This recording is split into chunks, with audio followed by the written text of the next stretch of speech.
So torso rotation is one of the keys for the spiking sequence. Now, one of the ways that we can strengthen is with an exercise like the cable twist. Now, when we think about the spiking sequence, remember we want separation in range and separation in movement.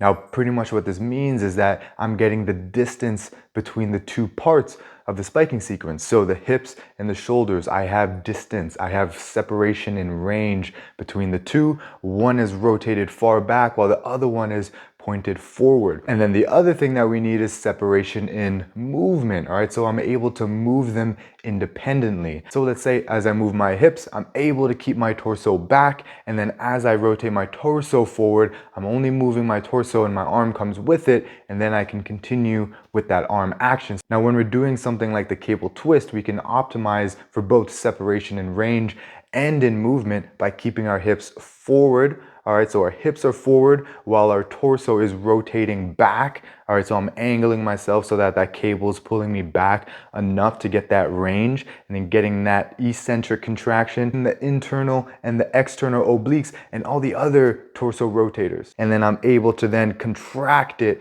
right? So now I'm getting that separation in movement. I'm only moving my torso while my hips are staying forward. Ideally, if we have the GHD, we can bust out the Russian twist to really isolate and strengthen that torso rotation. But the cable twist is still a really good option when done well, especially to train actively keeping those hips forward to get that separation. And if you don't have a GHD, you can always tuck your toes under something stable. Now, what's important to keep in mind here is our arms are carrying the weight, but that's all that they're doing here. I don't want you to be pulling with the arms so much. I want that emphasis to be on the torso rotation, right? So I'm turning my chest to the right, and then I'm turning it back to the center, and then that's when you're really able to engage the torso rotators. This exercise is great for general torso rotation, and then we can also do something like this so that we're able to get that pattern in that reverse S curve, right? So I'm able to get that downward rotation that we get in that pullback. Then I can go up and forward with a Venus de Milo rotation or